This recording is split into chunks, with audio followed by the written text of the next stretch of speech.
pokiaľ bolo, alebo ešte stále je vaším snom dom na unikátnom mieste, venujte mi prosím pár vašich minút a pozrite sa na tento pozemok.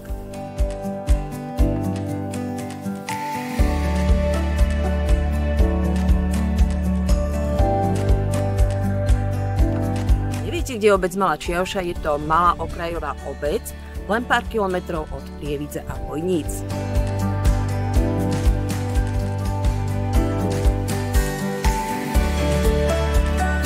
Ak hľadáte pokojné a kľudné miesto, tak tu sa vám bude šťastne žiť. A tento výhľad, ten vám fakt praje.